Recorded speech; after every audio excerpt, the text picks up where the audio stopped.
राम प्रेमी हमारे साथ जुड़े हैं। सभी का हार्दिक स्वागत है। आइए, अब हम चर्चा कर रहे थे 9वें अध्याय के 13वें श्लोक। महात्मनस्तु माम पार्थ देवीं प्रकृतिमाश्रितः।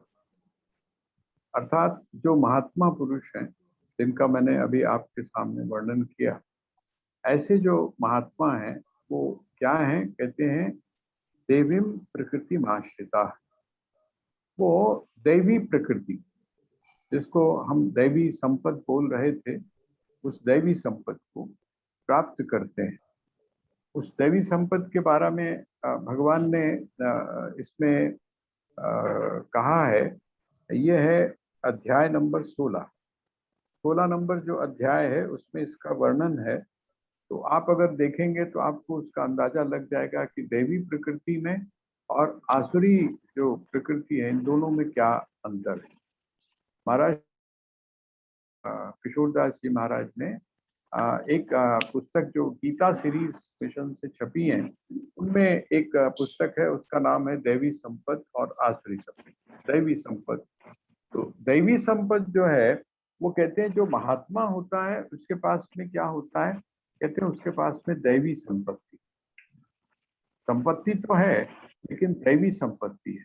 और आसुरी संपत्ति जो है, आसुरी संपत्ति कौन सी है? कहते हैं आसुरी संपत्ति वो है जो हमको दिखाई तो बहुत देती है। आजकल आप अगर देखेंगे तो कभी कभी हम लोग भी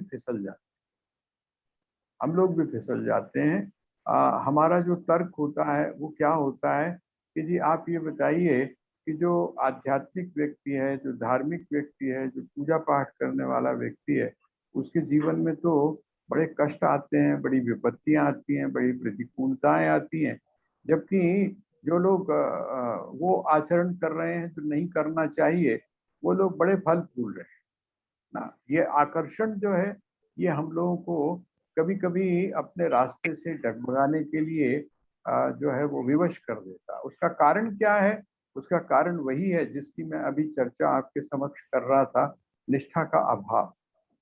कहीं ना कहीं हमारे मन में संशय की प्रवृत्ति पैदा हो जाती है, वो जो एक स्पिरिचुअल लॉ है उसके बारे में। लेकिन जैसे होता है ना कि फिल्मों में तो आपको दिखाई दे जाता है कि जो खलनायक है वो खलनायक या तो लास्ट में पिटता है या मारा जाता है या नष्ट हो जाता है। लेकिन यहाँ जो खलनायक है, ये जो संसार है, इस संसार का जो खलनायक है, क्योंकि इसका जो दायरा है थोड़ा सा बड़ा है, वो हमको दिखाई नहीं देता। हमको वो तो फूलता फलता तो दिखाई देता है, लेकिन उसके बाद में उसके साथ क्या होता है, उसके भीतर क्या चलता है, किस प्रकार का द्वंद्व चलता है, ये हमको दिखाई नहीं देता। हमको लगता है वो अगर बड़ी बहुत बड़ी गाड़ी में आ रहा है, उसके पीछे आगे पीछे अगर अच्छे काफी लोग हैं तो हमको लगता है कि बड़ा सुखी है। लेकिन आप जरा जाकर देखिए, आजकल तो आप सुन रहे होंगे ना उत्तर प्रदेश में, यूपी में क्या हो रहा है। यूपी में जिनको हम लोग इस संपत्ति वाला बोलते थे, वो संपत्ति वाले लोग कहते हैं जी हमें जेल में ही रहने दो, हम ज्यादा सुरक्षित हैं, बाहर हमें मत निकालो। आप सोच सकते हैं, अंदाज लगा सकते हैं उनके भय की स्थिति क्या है। और एक जो सामान्य व्यक्ति है, ठीक है, वो सूखी रोटी खा रहा है, वो पानी पी रहा है, बड़ी बड़ी मुश्किल से अपनी जो आवश्यकताएं हैं उनको पूरा कर रहा है, लेकिन उसके मन में इस प्रकार की कोई बात, इस प्रकार का कोई भय उसमें नहीं है। और दैवी संपत्ति जिस समय आप पढ़ेंगे उसमें सबसे पहला जो लक्षण है वो ये है कि आपको रात को अच्छी नींद आ जाती है। अगर आप मंदिर में भी आके सो जाते हैं तो बहुत अच्छी लक्षण है। सत्संग में यदि आप आके सो जाते हैं तो ये तो बहुत अच्छा लक्षण है, क्योंकि जहां आपको नहीं सोना चाहिए वहां पर भी आप सो रहे हैं। ये तो बड़ी अच्छी बात है। इसका मतलब तो चिंता आपके मन में कहीं है ही नहीं, ये बहुत अच्छा लक्षण है यार। लेकिन आप उनका सोच कर देखिए जो बड़े अच्छे अच्छे बिस्तरों पर लेटे हुए हैं, एसी भी चल रहे हैं, सारी सुविधाएं हैं, लेकिन उसके बाद में नींद नहीं आ रही है। ये कौन सी प्रवृत्ति है? ये आसुरी वृत्ति। तो हम अपनी निष्ठा को बनाकर रखें। हम जो स्पिरिचुअल लॉज हैं, जो आध्यात्मिक नियम है, उन आध्यात्मिक नियमों को जब हम समझ लेते हैं तो फिर हम अपने स्थान से या अपनी निष्ठा से डगमगाते हैं। ऐसा जो व्यक्ति है अर्थात जो संत है, जो महापुरुष है, वो महापुरुष क्या करता है, जो महात्मा है वो क्या करता है, माम पार्थ देवी प्रकृति माश्रितः, उसका जो आश्रय होता है, आश्रय जिसके ऊपर वो बैठा है, बैठने का मतलब क्या है, यहाँ पर कोई आसन तो उस तरीके का है नहीं कि जिसके ऊपर आपने बैठना है। बैठने का मतलब यह है जिसकी आंतरिक स्थिति देवताओं वाली, जिसकी आंतरिक स्थिति है वो दैवी संपत्ति से युक्त होती है, जो हमेशा दैवी संपत्ति को इकट्ठा करने में लगा है, जिसको आप बोलते हैं व्हाइट मनी। आज की भाषा में अगर कहें तो दैवी संपत्ति का अर्थ क्या हो गया, व्हाइट मनी। जो भी काम कर रहे हैं नंबर 1 का कर रहे हैं। और आसुरी संपत्ति का क्या अर्थ हो गया, नंबर 2 का काम है, काम कर भी रहे हैं और किसी के ऊपर विश्वास नहीं, यहाँ तक कि अपने ऊपर विश्वास नहीं। ऐसे लोगों की सहायता ले रहे हैं जो आपके नंबर 2 को 1 करें। इसका मतलब कहीं ना कहीं आपको, जब नंबर 2 को आप 1 करते हैं, जब आप ब्लैक को व्हाइट करते हैं, तो आपकी निष्ठा जो है वो व्हाइट के प्रति है ना। इसका मतलब आप अंदर से स्वीकार करते हैं कि यदि आप व्हाइट कर रहे हैं तो आपको भय नहीं रहता, डर नहीं रहता, चाहे वो झूठा मूठा ही सही। तो यहाँ पर भी वही बात है, महात्मनस्तुमाम पार्थ देवी प्रकृतिमाश्रितः, दैवी प्रकृति को, दैवी स्वभाव को, दैवी संपत्ति उनका आश्रय होता है, अर्थात वो उसी पर स्थित रहते हैं। और दूसरा आगे उन्होंने कहा भजंती अन्य मनसो, ऐसे जो लोग हैं वो किससे, कहते हैं अनन्य मनसा। उनकी परिभाषा क्या होती, वो कैसे होते हैं, तो कहते हैं अनन्य मनसा, अनन्य मन से, अनन्य निष्ठा से है। वो क्या करते हैं, अनन्य मन से उनसे भजंती, वो मेरा भजन कर। अब यहाँ भजन करने का अर्थ वो वाला मत भजन लीजिएगा, हम लोग इस बारे में बहुत सारी चर्चा कर चुके हैं। भजंती का अर्थ क्या है, भजंती, भजंती का मतलब होता है मेरा स्मरण रखते, जिसको आप स्मरण कहते हैं, स्मरण कहते हैं उसको यहाँ पर भजन, भजते हैं, मेरा स्मरण करते हैं। मेरा स्मरण करने का अर्थ क्या है, मेरे वास्तविक स्वरूप को पहचानने के बाद में वो प्रयास करते हैं, कोशिश करते हैं कि मेरा जो वास्तविक स्वरूप है वो उनकी आंखों से या मेरी आंखों से छुप ना जाए।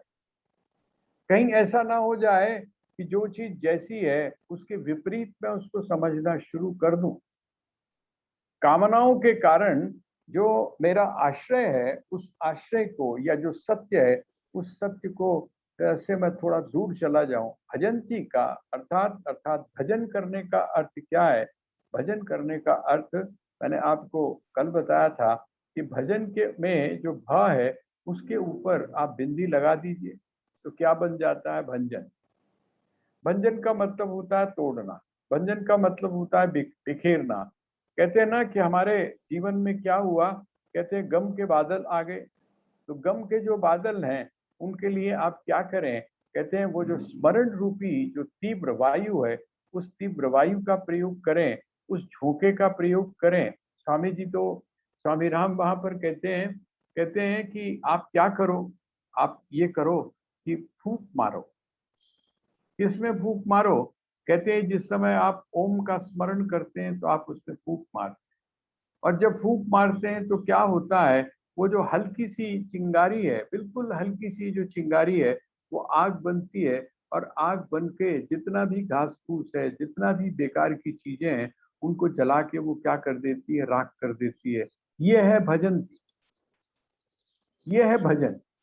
भजन का अर्थ ठीक है, हम शुरू शुरू में तो कह सकते हैं, आप शुरू तो कहीं ना कहीं से करेंगे, भगवान के नाम स्मरण से करेंगे, आप संगीत से शुरू करेंगे क्योंकि संगीत एक बड़ा अच्छा साधन है। आप राग से शुरू करेंगे क्योंकि राग जो है वो आपको अनुराग की तरफ ले जाता है। लेकिन यहाँ पर वो कहते हैं भजंती अनन्य मनसः, अनन्य मनसा अर्थात पूरी निष्ठा के साथ। ऐसे जो लोग हैं, जो महात्मा हैं, वो क्या करते हैं, वो क्योंकि आश्रित होते हैं, बैठे होते हैं, उनकी आंतरिक स्थिति कैसी होती है, तो कहते हैं उनकी आंतरिक स्थिति सात्विक होती है, उनकी आंतरिक स्थिति दैवी होती है। वो अंदर से दिव्यता को धारण किए हुए होते हैं, और जब दिव्यता आपके जीवन में आती है तो आप थोड़ा गंभीर हो जाते हैं। आपने देखा होगा कि बहुत लोग बड़ी लंबी आयु होने के बाद में भी मेच्योर नहीं, तो आप क्या कहते हैं? कहते हैं बड़ी हल्की गाल कर, उम्र तो बड़ी है पर बड़ी हल्की गाल कर। इसका मतलब मेच्योरिटी नहीं है, आप कहते हैं मेच्योर नहीं है। और दूसरी तरफ अगर कम आयु का भी होता है और अगर वो काम की बात कर जाए तो कहते हैं उम्र पावे छोटी है पर हैगा बड़ा मेच्योर। ये जो मेच्योरिटी है, मेच्योरिटी का मतलब गंभीरता जो है, ऐसा जो व्यक्ति है वो छिछला नहीं होता। ऐसा जो व्यक्ति है वो ऊपरी अर्थात ऊपर की सतह पर जाने वाला नहीं होता, बल्कि वो गंभीरता पूर्वक आंतरिक अर्थात जब मेरे स्वरूप को जान जाता है तो वो थोड़ा गंभीर हो जाता है। वो गंभीर इसलिए नहीं होता कि उसके अंदर अहंक होता है। थोड़ा सा अंतर होता है। एक आदमी गंभीर है, एक आदमी गंभीर है, फालतू की बातों में वो इंटरेस्ट नहीं रखता, वो शांत होकर बैठा रहता है, तो आप क्या बोलना शुरू कर देते हैं ऐसे आदमी? जो थोड़ा सा मेच्योर हो उसको आप क्या कहना शुरू करते हैं? कहते हैं बड़ा एटीट्यूड में रहता है वो। जिसको आप कह रहे हैं बड़ा एटीट्यूड में रहता है, आप संकेत क्या करना चाहते हैं? इगोइस्टिक है, अहंकारी। लेकिन वास्तविकता क्या है? वहां पर अहंकार नहीं है। आपको बाहर से अहंकारी व्यक्ति को अर्थात इगोइस्टिक को और जो गंभीर है, जो चिंतन करने वाला व्यक्ति है, वो आपको एक ही जैसा लगेगा, लेकिन अंदर से दोनों में जमीन और आसमान का फर्क होता है। एक पृथ्वी पर है अर्थात जमीन पर है, और एक आकाश की ऊंचाई, वो ऊपर की तरफ जा रहा है। तो यहाँ उन्होंने यही बात कही कि अनन्य जब वो उस तरह से करता है तो क्या करता है? ज्ञात्वा, मुझको जब जान लेता है।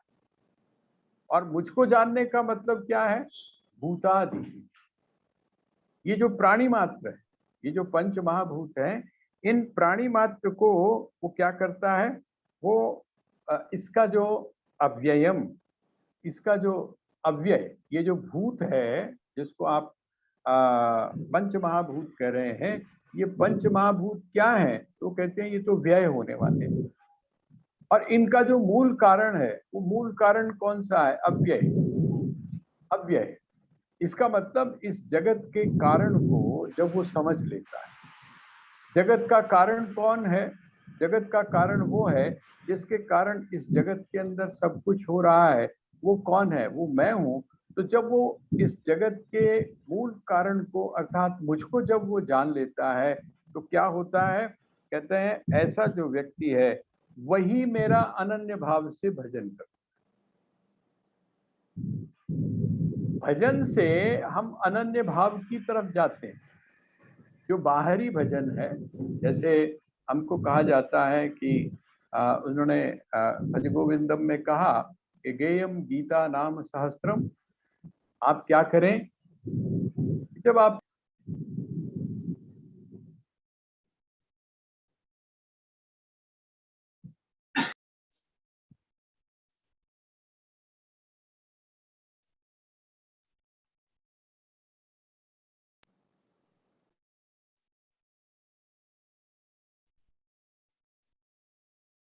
ये करें कि श्रीमद् भगवत गीता का आप गान करें, और साथ में बस गीता का जब आप ध्यान करेंगे, गीता का जब आप चिंतन करेंगे, तो आपके सामने दोनों चीजें आएंगी, निर्गुण भी आएगा और सगुण भी आएगा। इसमें दोनों चीजों का है ना, व्यक्त की भी चर्चा है और अव्यक्त की भी चर्चा है।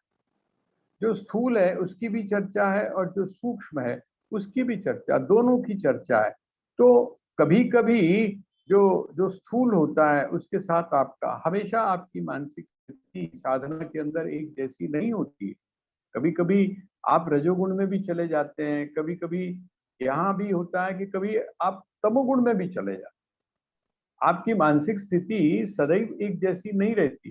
तो कहते हैं उसके लिए आप क्या करें, क्योंकि जो स्थूल जगत है, उस स्थूल जगत में जुड़ने के लिए और उससे मुक्त होने के लिए आप क्या काम करें? कहते हैं आप एक काम करें, भगवान विष्णु के या भगवान के जो बहुत सारे नाम हैं, उन नामों का आप स्मरण करें। गेयम गीता नाम सहस्रम, उनके जो बहुत नाम हैं, उनके नामों का स्मरण करें। और जिस समय आप उनके नाम का स्मरण करेंगे तो आप नाम के साथ में क्या आपका आएगा? यदि नाम के साथ में उसके साथ जो लीला जुड़ी हुई है उसके बारे में आप जानते हैं, तो जब आप नाम लेते हैं तो उसकी लीला भी आपके सामने क्या होती है, आ जाती है। क्या ऐसा नहीं होता कि आपके जो बच्चे हैं, है ना, आपके जो बच्चे, छोटे जो बच्चे हैं, उनका जब आप नाम लेते हैं और उनकी जब आप चर्चा करते हैं तो किस चीज की चर्चा करते हैं? उनके उनकी जो लीलाएं हैं, वो ऐसा कहता है, वो ऐसा करता है, वो ऐसा सोचता है, ये सारी चर्चा आप करते हैं। तो जिस समय आप भगवान के नाम लेते हैं तो क्या होता है, आप उस निर्गुण निराकार ब्रह्म का जो सगुण और साकार रूप है, उसके साथ में आप अपने आप को जोड़ते हैं। और जब अपने आप को जोड़ते हैं तो आपके भीतर की एक बहुत बड़ा सत्य है। और वो सत्य यह है कि अगर एक विचार चल रहा होता है तो उस विचार को जब तक हटाया ना जाए तब तक दूसरे विचार के लिए जगह नहीं होती है। इसका मतलब जब परमात्मा का चिंतन, परमात्मा का विचार, इस समय परमात्मा के नाम और उनकी लीलाओं का आप चिंतन कर रहे होते हैं, स्मरण कर रहे होते हैं, तो संसार का जो स्मरण है वो वहां पर नहीं। दो चिंतन इकट्ठे नहीं चलते, आप सोचकर देख लीजिए। इसलिए यहाँ पर ये कहा जा रहा है, भजंती, ऐसा जो व्यक्ति है जो मुझको जान लेता है, किस रूप में जान लेता है कि मैं इस जगत का कारण हूँ, इस रूप में जो मुझको जान लेता है, ऐसा वह जो महात्मा पुरुष है वो क्या करता है? कहते हैं वो अनन्य मन से, क्योंकि अन्य जो वस्तुएं हैं उनकी सार्थकता उसके जीवन में नहीं रह जाती है, इसलिए वो क्या करता है? अनन्य मन से मेरा स्मरण करता है। मेरा स्मरण करने का अर्थ क्या है?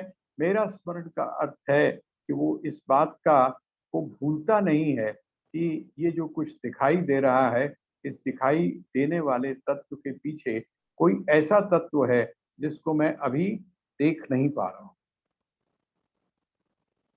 मैं इसको अभी देख नहीं पा रहा हूँ, लेकिन है, उसका अस्तित्व है।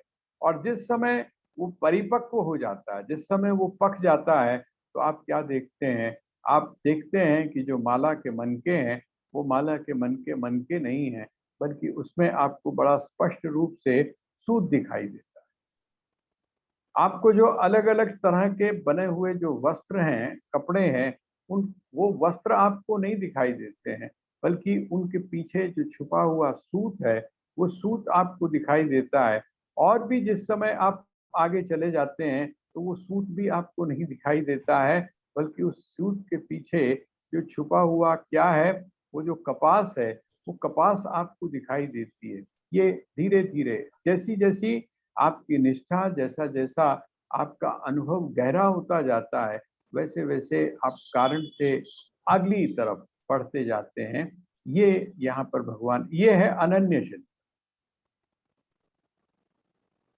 तब कोई और चिंतन आपके सामने आता है नहीं, क्योंकि आपको लगता है बेकार है। यहाँ अब भगवान आके आगे इसी बात को बढ़ा रहे हैं। सततम कीर्तयन्तो माम यतन्तश्च दृढ़व्रता नमस्यन्तश्च मां भक्ता नित्ययुक्ता उपासते। देखिए, उपासना का बड़ा सुंदर रूप, भक्ति और उपासना। आप जिस समय इस परंपरा को देखेंगे, जिसको हम आदिशंकर की परंपरा कहते हैं, तो इस आदिशंकर की परंपरा में कर्म है और कर्म के बाद में उपासना है। कर्म के बाद में उपासना है। आपने कर्म किया और कर्म करने के बाद आपको ये बात समझ में आई कि ये जो भी कुछ मैं कर रहा हूँ, ये मैं किस भाव से कर रहा हूँ, मैं कर्तृत्व के अभिमान से युक्त होकर कर रहा हूँ, मैं करने वाला हूँ, इस भाव से मैं कर रहा हूँ। लेकिन तभी आपको एक बात का अनुभव ये होता है कि नहीं, मैं तो सिर्फ क्या हूं, निमित्त मात्र। मैं क्या हूं, सिर्फ निमित्त मात्र हूं। मुझे तो एक निमित्त बनाया गया है, या ये प्रकृति जो है, एक प्रकृति का मैं हिस्सा हूं, और प्रकृति के द्वारा प्रेरित होकर मैं इस सारी चीजों को कर रहा हूं। तो कौन है वो जो ऊर्जा है जहां से मुझको शक्ति मिल रही है, वो कौन है? तो वो तत्व अलग है, वो तत्व कुछ अलग है। और वो जो तत्व है, उस तत्व को अपने साथ में सदैव अनुभव करना, इसी को क्या बोलते हैं? इसी को बोलते हैं उपासना। उपासना का अर्थ क्या होता है? पास में बैठना। उप आसना, उप आसना मतलब पास में बैठना। जो पास में बैठना है, पास में बैठना। आप जिस समय हनुमान चालीसा का पाठ करते हैं, सुंदरकांड का पाठ करते हैं, तो आप, या रामायण का जब आप अखंड पाठ रखते हैं, या आप रामायण का वैसे भी पाठ अगर नित्य भी करते हैं, तो आपने देखा होगा कि आप एक काम करते हैं। क्या काम करते हैं? एक छोटा सा चौकी बनाते हैं, और उस चौकी के ऊपर लाल रंग का एक कपड़ा बिछा देते हैं, और लाल रंग का कपड़ा बिछा के आप किसी को याद करते हैं। अगर मूर्ति वहां पर ना भी हो, तब भी आप उसको स्मरण करते हैं। और किसका स्मरण करते हैं? आप ये मानकर करते हैं कि जहां पर भी श्री राम की चर्चा हो रही होती है, वहां पर हनुमान जी सदैव उपस्थित होते हैं। आप जरा सोच कर देखिए, अगर हनुमान जी की उपस्थिति वहां पर है, अगर हनुमान जी की उपस्थिति वहां पर है ना, अगर मास्टर जो है, टीचर जो है, वो टीचर अगर क्लास में उपस्थित है, अगर वो उपस्थित है और आप उसकी उपस्थिति को स्वीकार नहीं कर रहे हैं, तो आप उद्दंड हो जाएंगे। लेकिन यदि वो उपस्थित नहीं है, आपको नहीं भी दिखाई दे रहा है, लेकिन आपको इस बात का पता चल जाए कि वो आपकी प्रत्येक क्रिया को, वो कहीं जहां पर भी बैठा हुआ है वहां से देख रहा है, या वो अदृश्य रूप में आपके साथ में बैठा है, तो आपके व्यवहार के अंदर अंतर पड़ जाता है।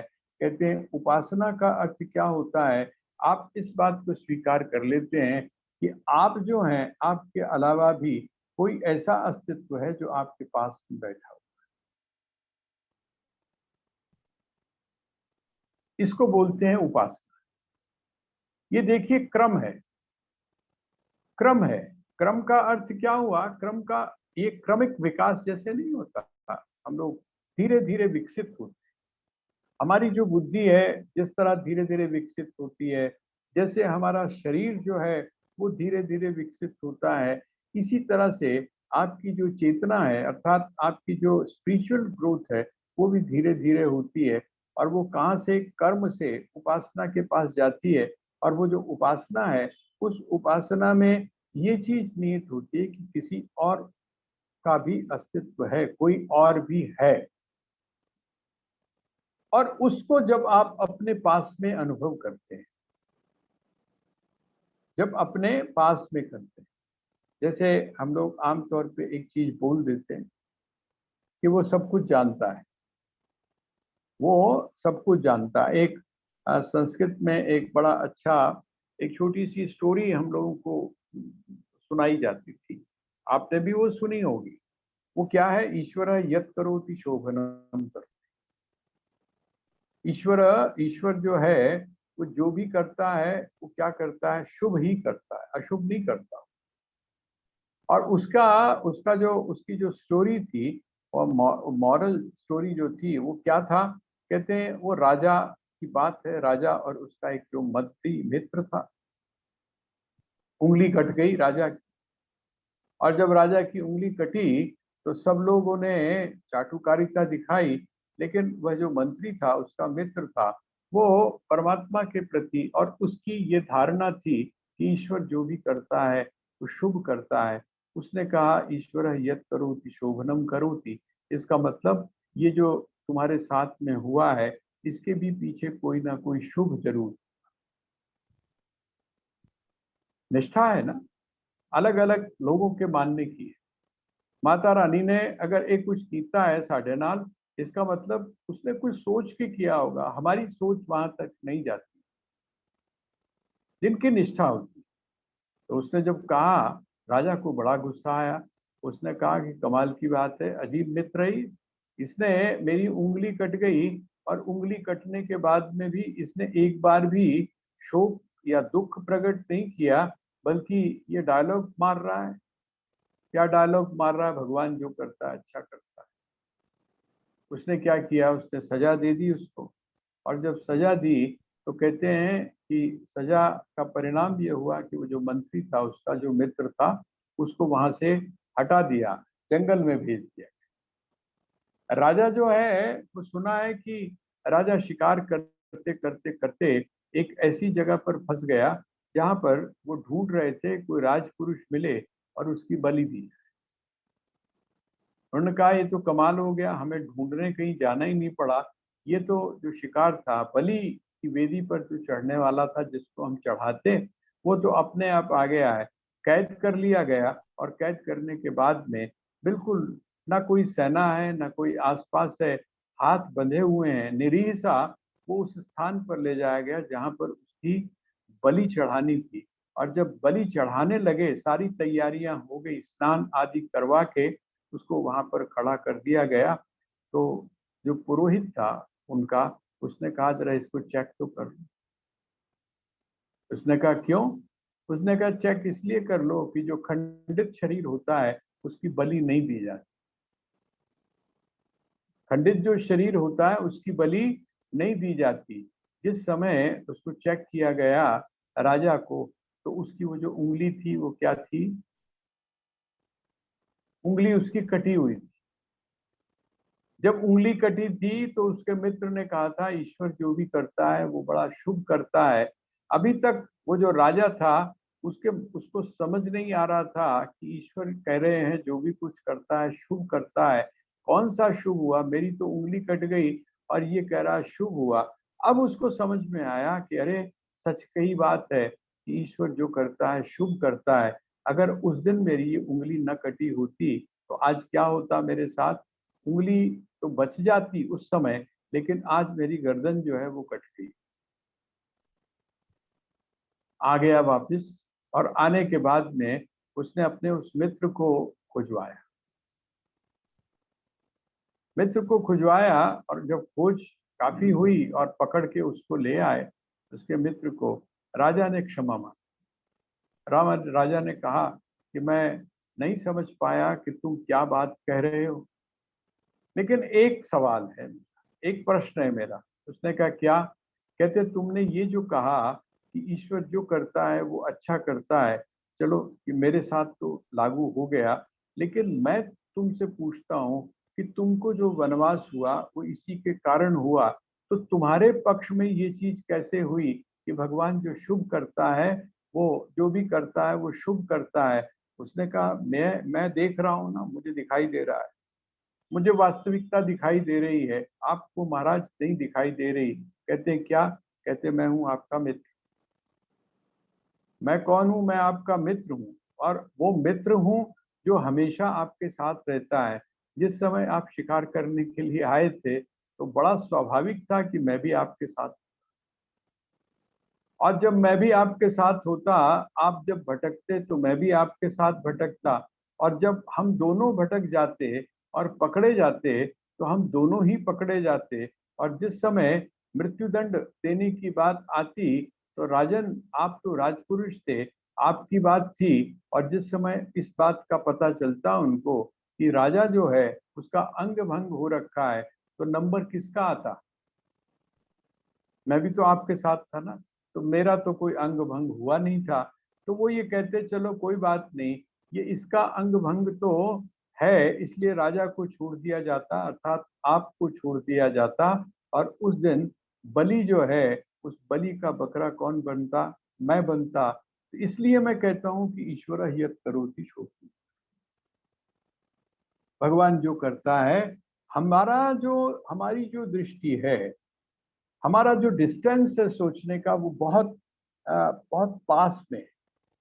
हम लोग उसको बड़े नैरो उसके अंदर सोचते हैं।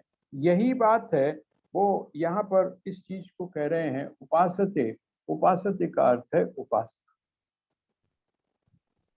और उसके लिए वो कहते हैं सततम कीर्तयन्तो माम यतन्तश्च दृढ़व्रता। लोगों ने भक्ति, जिसको आजकल हम लोग भक्ति के नाम से कह रहे हैं, ये जो भक्ति है, उपासना का अर्थ है भक्ति। उपासना का अर्थ है किसी भी अस्तित्व को स्वीकार करना। और भक्ति के अंदर भी हम लोग यही कर रहे हैं। हम लोग उसको भोग भी लगाते हैं मूर्ति को, है ना। उसके बाद में हम उसकी सर्दी गर्मी बरसात इन सब चीजों का भी ध्यान रखते हैं। ये सारी चीजें हम ध्यान रखते हैं। क्यों ध्यान रखते हैं? अभी एक सज्जन, हम वहां पर थे आश्रम में, तो वो आके धीरे से मुझे कान में बोलते हैं, कहते हैं जी बाकी सब कुछ तो यहाँ बहुत अच्छा है, लेकिन एक बात बड़ी अजीब सी हो रही। क्या हो गई? वो कहते हैं आपने भगवान के सोने की जगह जो है वो नहीं बनाई। हमने कहा है तो बनी हुई, सोने की जगह उनके बनी हुई है, शयन का उनके लिए स्थान है। कहते नहीं, वैसी नहीं है जैसी होनी चाहिए। वैसी नहीं है जैसी कि होनी चाहिए। उनका एक कंसेप्ट अपना रहा हो। लेकिन आप ये देखिए कि आप जो है वो किस तरह की भावना उसके प्रति रखते हैं। इसका मतलब आप उनको सजीव मानते हैं। और जब आप उनको सजीव मानते हैं, आप ये मानते हैं कि वो हमारी और आपकी तरह चेतन तत्व हैं। और जब ये जो चेतना है, इस चेतना को आप स्वीकार करते हैं, तो यही तो भक्ति है। यही भक्ति है। जिस समय आप उस चेतन तत्व को, भले ही वो सगुण है या साकार है, उस रूप में मानते हैं, लेकिन आप उसको सजीव मानते हैं। मैं एक महापुरुष की जीवनी पढ़ रहा था जी, और बल्कि किसी से भी मैंने सुना भी कि वो यहाँ पर आपके दिल्ली में जो बिरला मंदिर है, बिरला मंदिर में वो कथा करते हैं। बहुत मूर्धन्य विद्वान हैं वो। उनका शरीर शांत हो चुका है, पंडित राम किंकर जी महाराज। आपने सभी ने उनका नाम सुना हो। तो एक बार क्या हुआ कि जब वो यहाँ पहुंच गए, तो गलती से कुछ छूट गया। और जब कुछ छूट गया तो स्पेशली वहां से बुलाया गया, वहां से लाया गया उसको। वो था क्या? देखिए, गंभीरता जो है वो गंभीरता इस प्रकार की। आप देखते होंगे कि जिस समय कथा होती है, तो आमतौर पे लोग ठाकुर जी को या भगवान राम के चित्र को जो श्रोता हैं उनकी तरफ रखते हैं, श्रोताओं की तरफ उनका मुख रखते हैं। लेकिन वो हनुमान जी के भक्त थे। और वो क्या करते थे, जो आसन होता था, व्यासपीठ जो होता था, उस व्यासपीठ के ऊपर वो जो हनुमान जी की एक आकृति बनी हुई थी, उस आकृति को वहां पर स्थापित करते थे। और उनका ये मानना था कि मैं राम कथा किसी को नहीं सुनाता हूँ, मेरा जो असली और पक्का श्रोता है वो कौन है?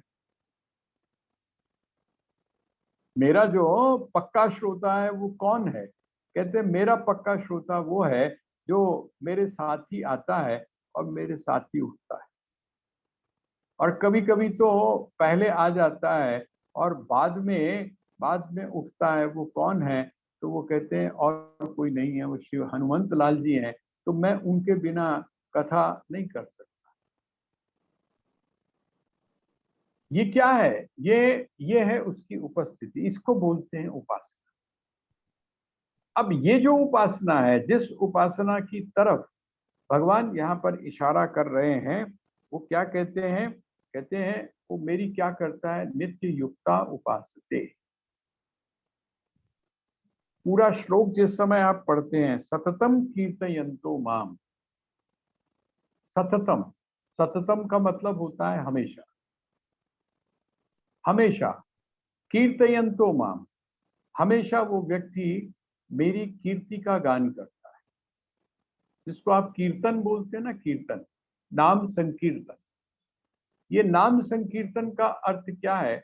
नाम संकीर्तन का अर्थ है कि किसी नाम का आधार लेकर, किसी नाम का आधार लेकर उस परमात्मा की कीर्ति को गाना, उसका जो यश है उसको गाना। उसका जो प्रभाव है उसको गाना, उसका जो महात्म्य है उसको गाना, इसको क्या बोलते हैं? इसको बोलते हैं कीर्तन। आप नाम संकीर्तन बोलते हैं ना, आपने आजकल देखा होगा चारों तरफ उस चीज का, बड़ी अच्छी बात है वो नाम संकीर्तन। लेकिन भगवान यहाँ पर नाम संकीर्तन या कीर्तन की बात जब कर रहे हैं तो वो क्या कहते हैं? कहते हैं सततम कीर्तयन्तो माम। जो सदैव, सदैव क्या है? कीर्तयन्तो माम, जो मेरी कीर्ति का गायन करता है। कीर्ति एक तो नाम है, ये भी कीर्ति है, उसके साथ में भी कीर्ति जुड़ी हुई है। और नाम के साथ में जो आपके गुण हैं, वो भी गुण गुण जो है वो भी आपकी कीर्ति को बताते हैं। नाम का मतलब ये वाला नाम नहीं, हमारे और आपके नाम तो एक ही हैं, लेकिन भगवान की अलग अलग जो लीलाएं हैं। जैसे आप जिस समय भगवान को माधव बोलते हैं तो उसके पीछे एक लीला छुपी हुई है।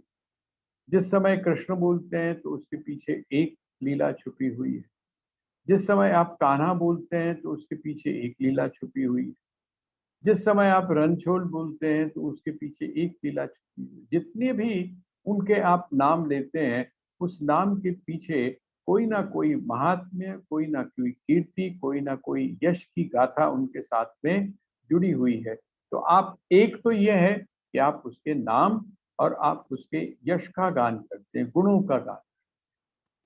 हे प्रभु आप कैसे हैं? आप बड़े करुणा निधान। हे प्रभु आप कैसे हैं? आपके पास में यदि पापी भी आ जाता है, दुष्कर्म करने वाला भी आ जाता है, तो आप उसको भी स्वीकार करते हैं। आप कौन हैं? आप शरणागत हैं। इस प्रकार आप उनके गुणों का गान करते हैं। तो कहते हैं एक तो ये है कीर्तयन्तः, सततम कीर्तयन्। और दूसरा क्या है?